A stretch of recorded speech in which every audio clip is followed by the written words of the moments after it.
ẹ̀yin tí akéde ọ̀rọ̀ owó ló tún wà nílẹ̀ báyìí. Ọba tìmí ẹdẹ àti ẹbí àfilọrun. ọmọ apalọ́lọ́ gbọ́dọ̀gbọ́ ọ̀rọ̀ lágbára ọ̀rọ̀ kọjá ohun àmúṣàwádà o. ṣàkàtà ọmọ agbẹnu ẹnu pa lọ́lọ́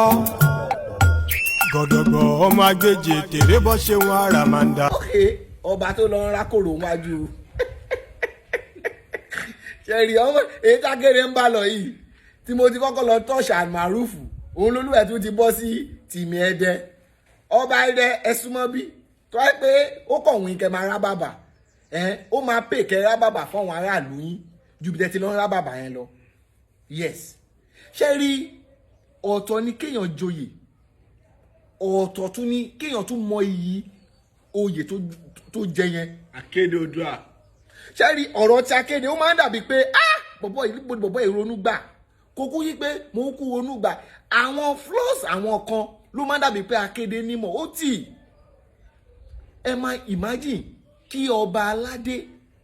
kó lọ máa rábàbà fún èèyàn tó wé láwàní tó wé bí anything in form of aṣọ mi ò ní sọ wípé oṣù ká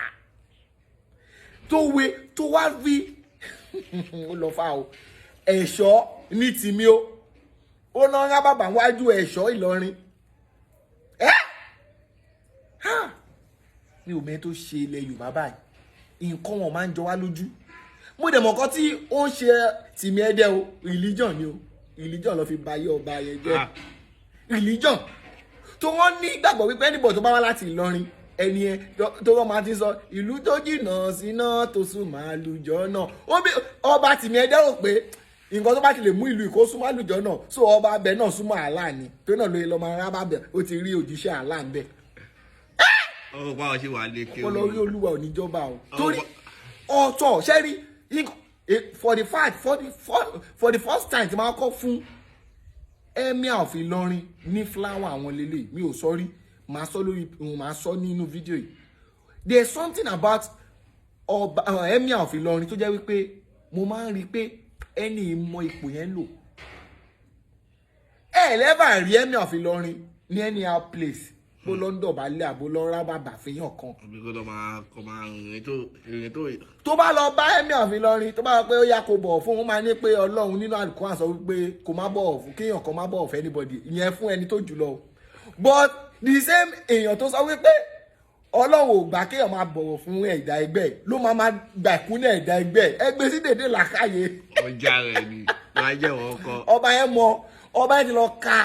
48 laws of power ọba yẹn dẹ̀ mọ́ lò yẹn àkóso ọba Emir yẹn mọ́ lò ẹja èmi ò ń parọ́ tó tọrọ bá dé lẹ́jà sọ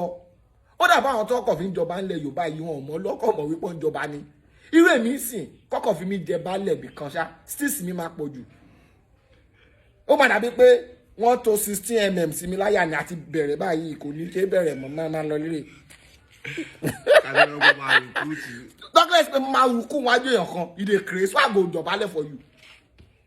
ṣé understand ṣé rí kò sí nǹkan tí mo fẹ́ sọ nínú ẹ̀ torí tìmí ẹdẹ ló mọ reason tó fi lọ dọ̀bálẹ̀ mi ò dẹ̀ lè blame wọn fún nǹkan tó ṣe but wọn ò mọ̀ wípé nǹkan tó wọn lọ ṣe ní wọn ò tẹ̀ wá ṣe ní within Ọ̀ṣun wọ́n gba state omi lọ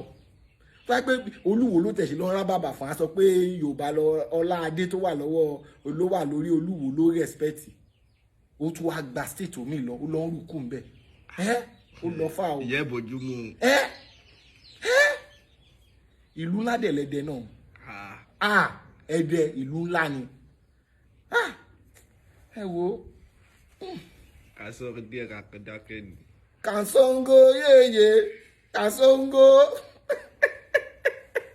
ẹ̀yin tí a kéde ẹ wo kò sí kan mo lè sọ fún ọba ìtorí àwọn ọlọ́mọ alára ọ̀rọ̀ òun bó erùkú bó ń gbéra ẹ̀ mọ́lẹ̀ kò dùn ṣé ni máa sọ pé bó erùkú yẹn bí wà á. àbọ̀ jẹ́ ilẹ̀ Yorùbá ló dùn. nǹkan tó dùn mí ní ẹ̀bùn at the same time kò ń ṣe ilẹ̀ tèmi torí èmi mọ̀ pé àwọn ọba ṣáìdì ọ̀dọ̀ mi ń bí Rẹ́mọ àbí Ìjẹ̀bú ń bí wọn kàn ń dọ̀bálẹ̀ ní à.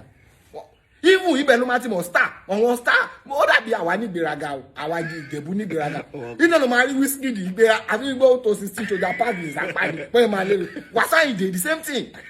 àwa Ìjẹ̀bú á nìyẹn lára. wà á ti rí ìbò pé àwọn tó rí ìbò. Ìyẹn wá mi èèyàn wá rí èyìnbó yẹn mi pé ó ní stis Ìjẹ̀bú ní stis normal